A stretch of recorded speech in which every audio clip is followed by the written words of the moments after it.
senhores telespectadores, aqueles programas que eu tenho ultimamente feito sobre rainhas portuguesas têm provocado muitos comentários. Muitos telespectadores e, sobretudo, muitas senhoras telespectadoras pedem que eu conte mais histórias de rainhas, porque são mulheres cujas vidas foram importantes e de que se sabe muito pouco. Bom, e eu estou a fazer-lhes a vontade.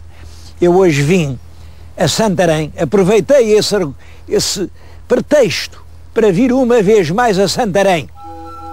Santarém é uma das mais bonitas cidades portuguesas. É a capital do Ribatejo. Aqui onde eu estou, avista-se ainda um bocado da muralha medieval. Aqui é que era a cidade antiga. Aqui aos nossos pés passa o Rio Tejo. Era a grande estrada que ligava Santarém ao mar. E era isso mesmo que fazia Santarém uma terra muito importante. E vim a Santarém para falar de outra rainha.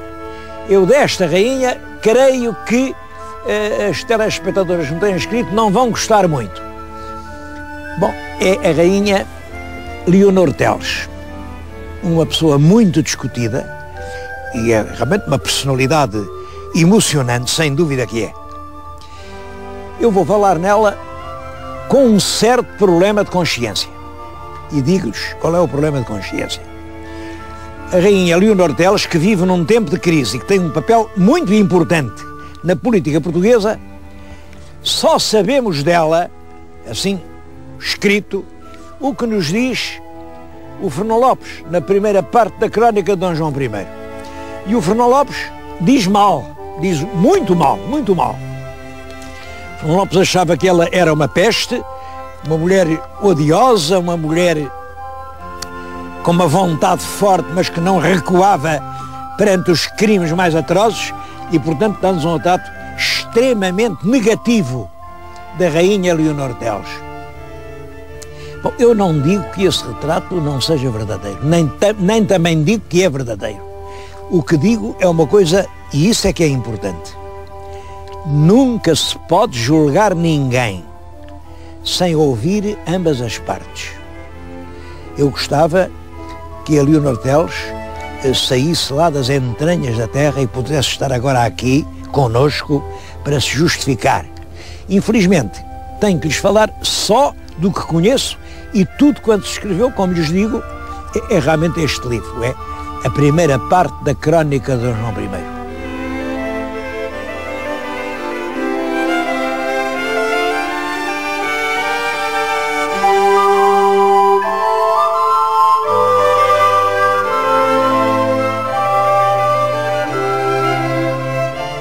A verdade é que sabe-se pouco.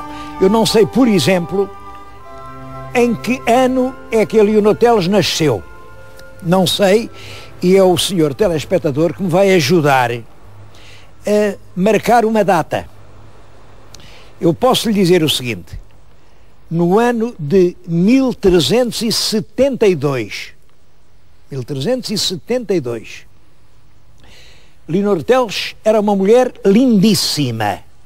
Era uma mulher cuja presença perturbava profundamente.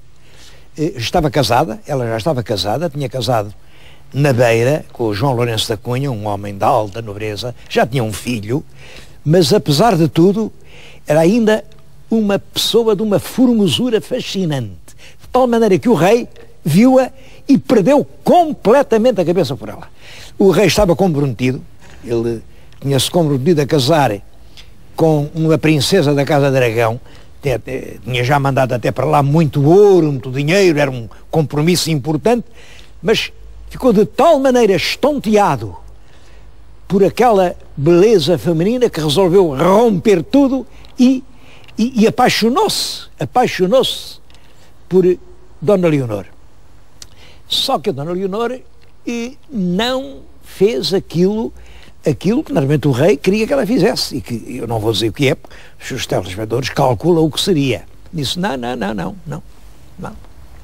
Então o rei, desesperado, ela tinha uma irmã, que era a Maria Teles, mandou chamar a irmã e disse, mas eu estou doido para a tua irmã, eu gosto da tua irmã, ela não pode sair daqui, não. E a irmã disse, só casando.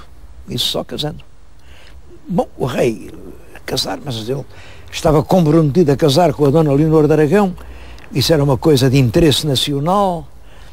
Todos os conselheiros diziam, não faça isso, então como é que você vai casar se a senhora já é casada? Então o rei perdeu a cabeça e disse, pronto, caso, e casou. Depois lá se arranjaram uns bispos, disseram que outro casamento não valia porque o João Lourenço da Cunha diz que ainda era primo, muito afastado da Dona Leonor Teles, mas é claro, como sabem, os fidalgos são todos primos. É sempre maneira de se mostrar que é primo. E como era primo e não tinha dispensa, anularam o casamento e ela resolveu casar com o nosso rei Dom Fernando. E casaram. Quando isso constou, o povo de Lisboa não gostou. Então o rei de Portugal vai casar com uma senhora casada. Bom, isso hoje é costume, mas naquela altura não era. Naquela altura não é. Hoje não é costume, porque, como sabem, não há reis de Portugal. Mas mesmo sem ser rei, há muita gente que casa com senhoras que foram casadas. Estamos noutra civilização. Naquela altura, um homem casar com uma mulher que vivia com o seu marido no seu palácio da Beira, que tinha um filho, que diabo, o povo não concordou. E juntou-se todo, correu ao passo, iam todos armados uns com as forquilhas, outros com as foices, outros com as enxadas, outros com as lanças, rodeiam o passo. E o rei diz, o que é que vocês querem? Essa história do casamento? Não. Então amanhã juntem-se todos ali no adro da igreja de São Domingos, porque eu vou lá e explico-lhes isso, não é nada que vocês julgam. Eu amanhã explico isso, fica tudo claro. Bom, o povo vem-se embora e no dia seguinte vai tudo para o adro de São Domingos. Ora, esperaram, até que mandaram saber, passa, então o rei vem ou não vem? Que história é esta? E do passo disseram, o rei? Então o rei ainda não tinha nascido o sol, saiu a cavalo com muita gente e com a senhora Dona Leonor Teles e saíram a caminho do norte. E foram-se casar na igreja de Lessa do Balio. Um casamento solene, com toda a nobreza a assistir.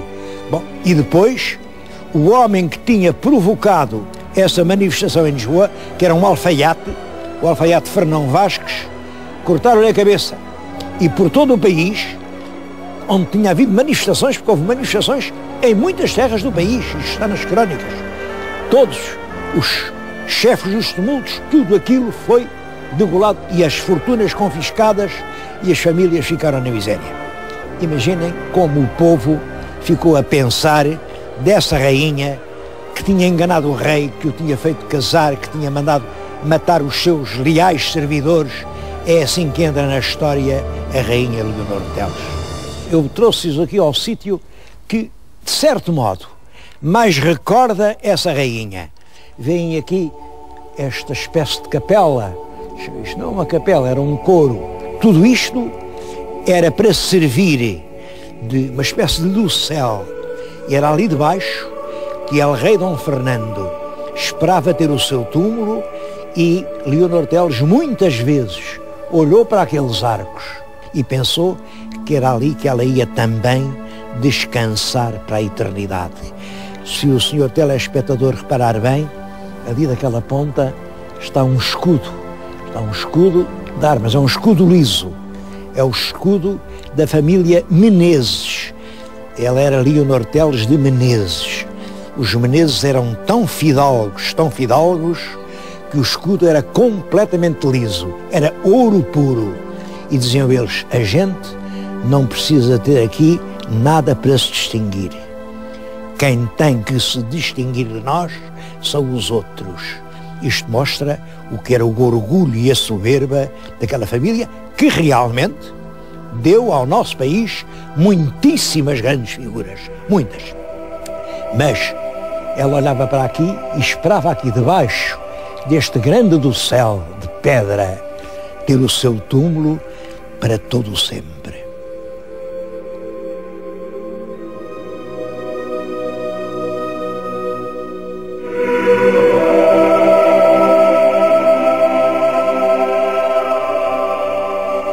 Leonor Teles tinha atingido o máximo.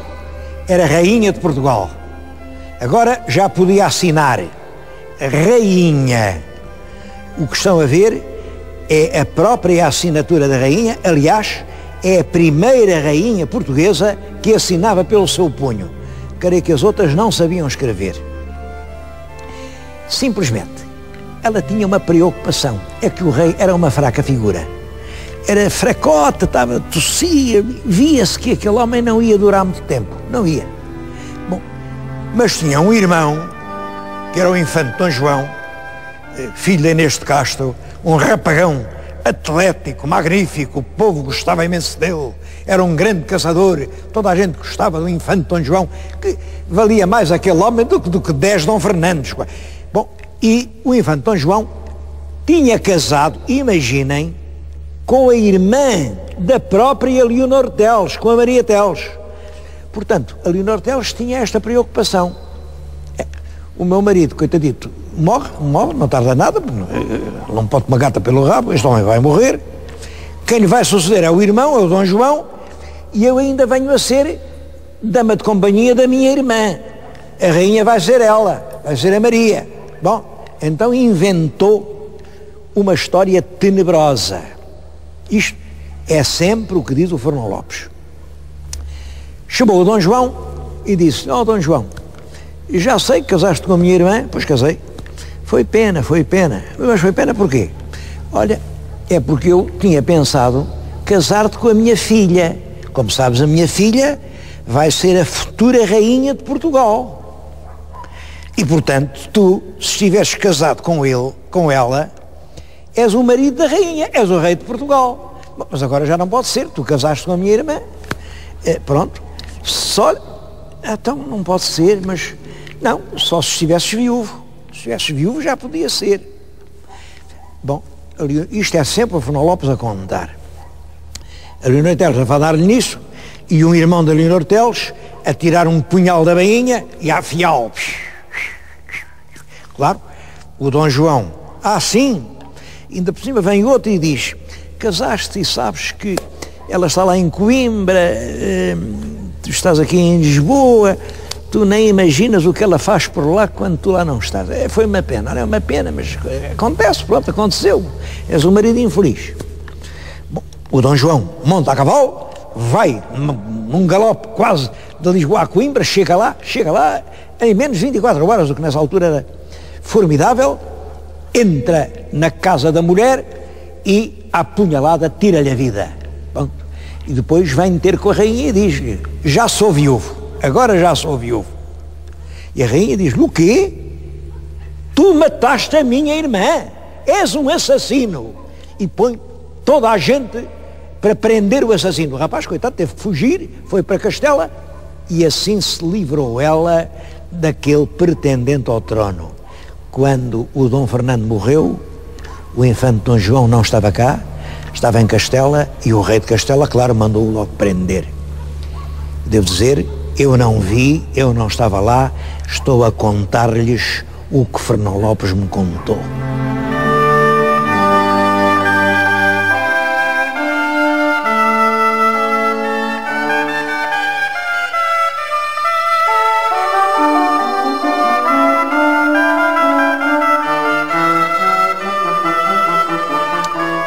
As coisas nem sempre correm como a gente pensa. Leonor Teles casa em 1372, como já disse. Nesse mesmo ano, no fim do ano, nasce um filho do casal, a infanta Dona Beatriz, que seria a futura rainha de Portugal. A infanta vai crescendo. Simplesmente, como é que uma menina, num país em crise, se vai aguentar no trono? E aí há um fidalgo, o Conde de Orém, Conde João Fernandes Andeiro, que tem uma boa ideia. Bom, a menina por si não tem força, mas nós vamos casá-la com o rei de Castela, que estava viúvo nessa altura. Dom João I de Castela estava viúvo.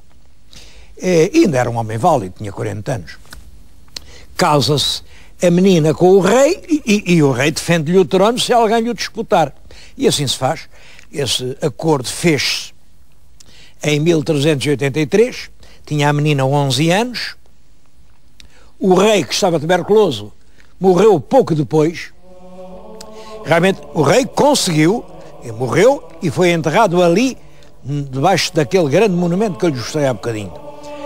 O túmulo já lá não está, porque tudo isto foi vandalizado, foi destruído e levaram o túmulo para o Museu do Carmo, onde agora está. É até uma discussão, é claro, o Museu do Carmo diz que é da Associação dos Arqueólogos Portugueses. Foram eles que salvaram o túmulo há mais de 100 anos, já lhe ganharam direito. Aqui em Santarém dizem não, foi aqui que o rei quis ser enterrado, aqui é que ele deve estar. Esse é um dos problemas em que eu me não meto, porque problemas demais já nós temos.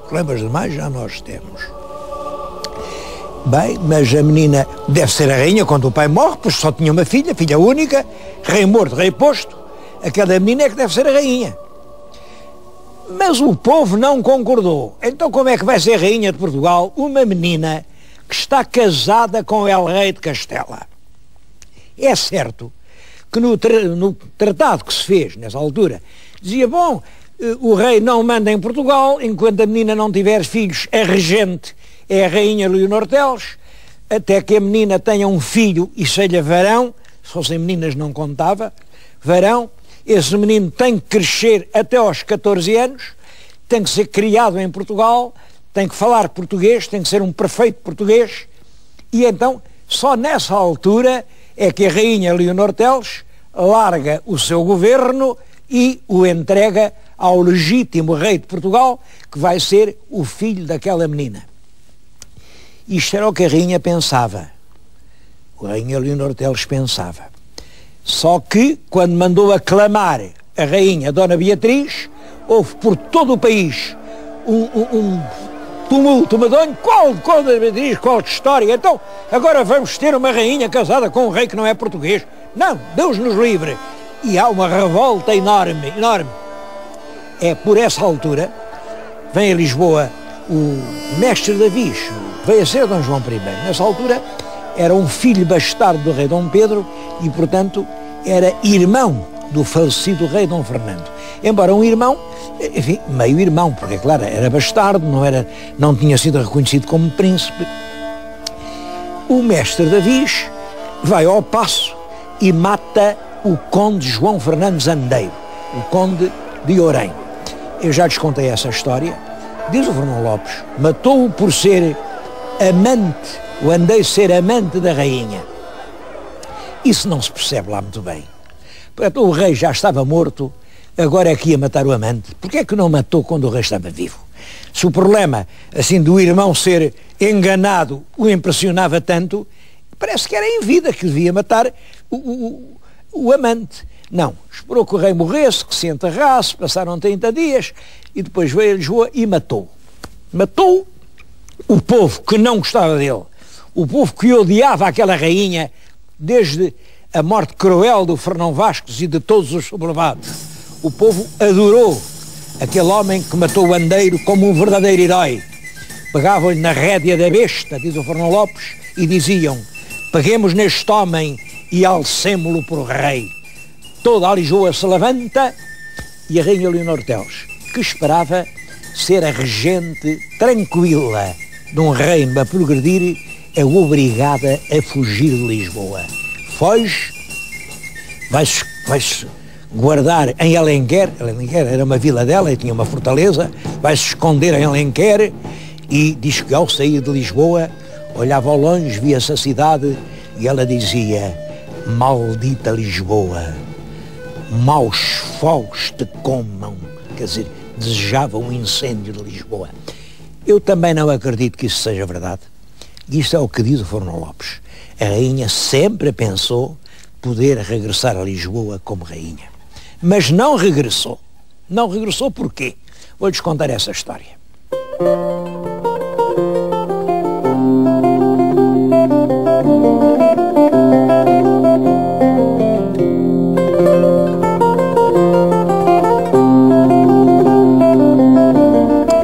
A revolta contra a rainha Dona Beatriz era geral por todo o país e aí Dona Leonor Teles cometeu o mais grave erro da sua vida.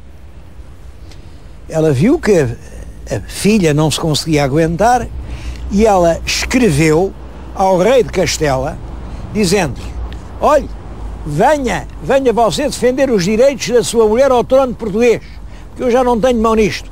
Bom, e o rei de Castela veio, claro. veio, entrou por aí fora, entrou pela Guarda, veio até aqui a Santarém, foi aqui em Santarém, olhem, bem perto do sítio onde eu estou, que a rainha o foi receber como aliado que lhe vinha, enfim, defender os direitos da filha.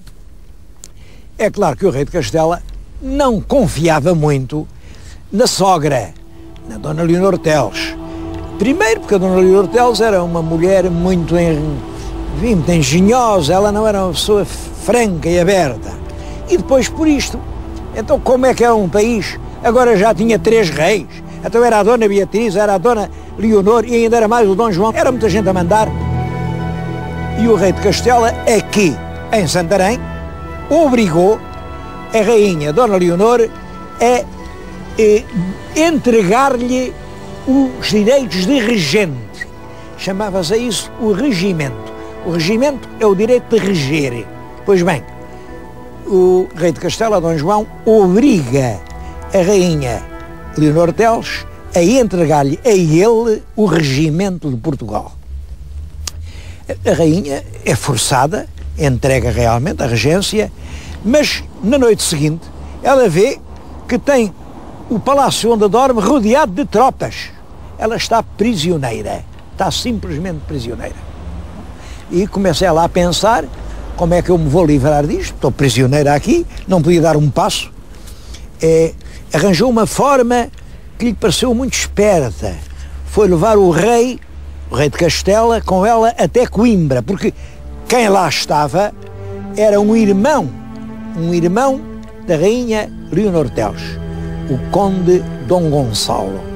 E ela diz: eu levo Vossa Alteza a Coimbra, quem lá manda é o meu irmão, e o meu irmão entrega-lhe a cidade. Mas, entretanto, arranjou um processo. Isto de maus processos dão sempre um mau resultado. Vamos saber como foi.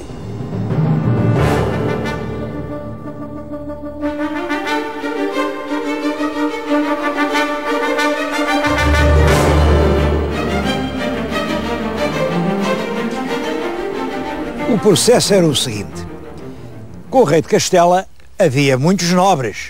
Bom, o mais importante de todos era o Dom Pedro, conde de Trastâmara, que era primo direito do rei. Eram filhos de irmãos.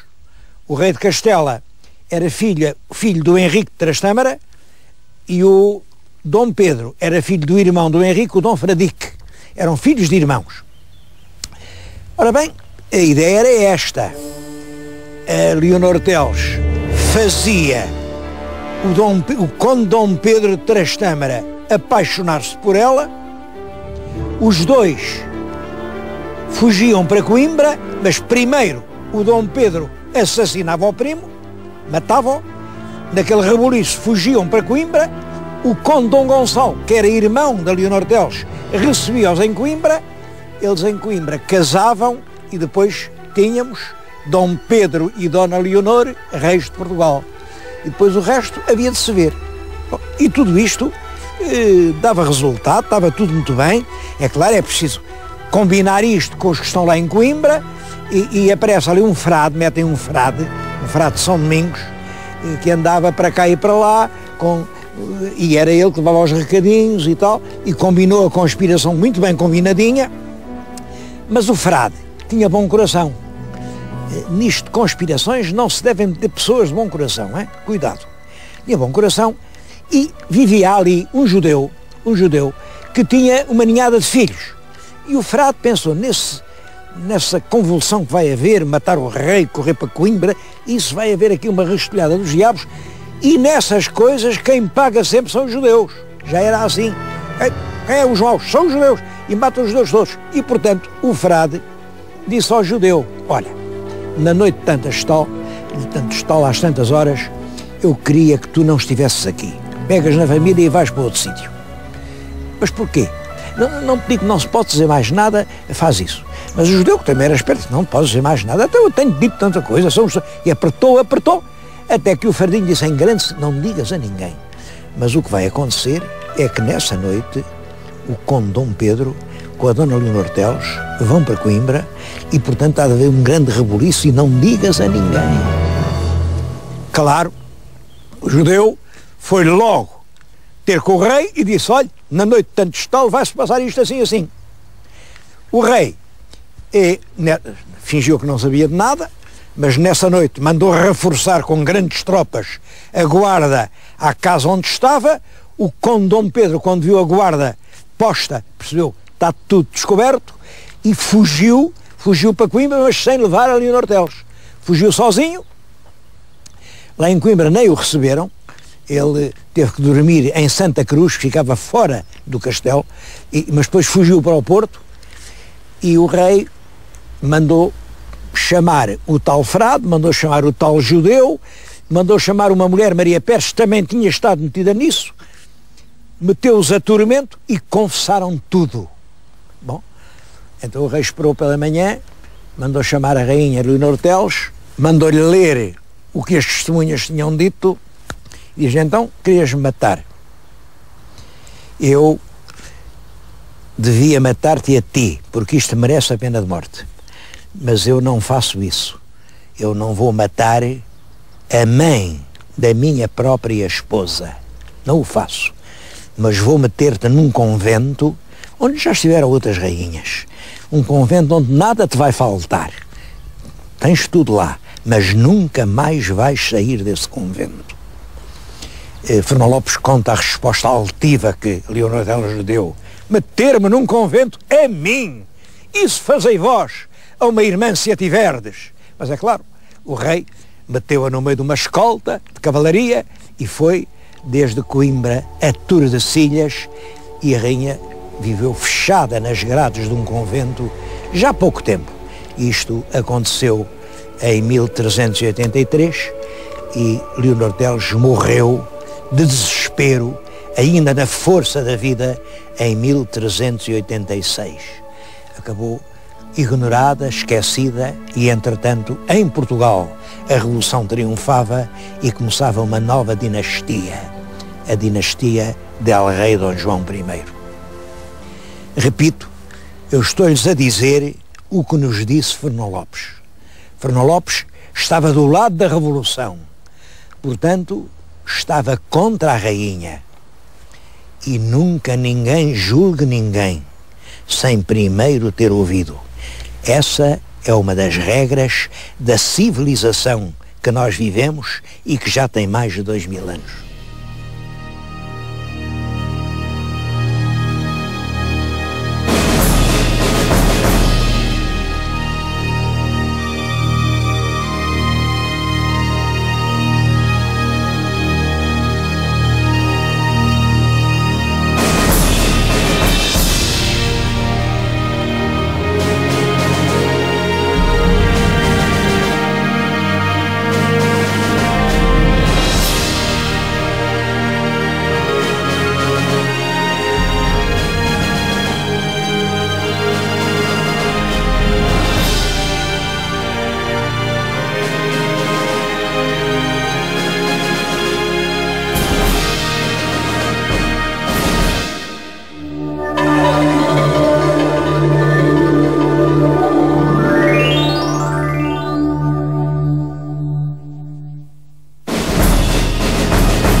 Este programa é patrocinado por Soluções Industriais e Domésticas Domplay.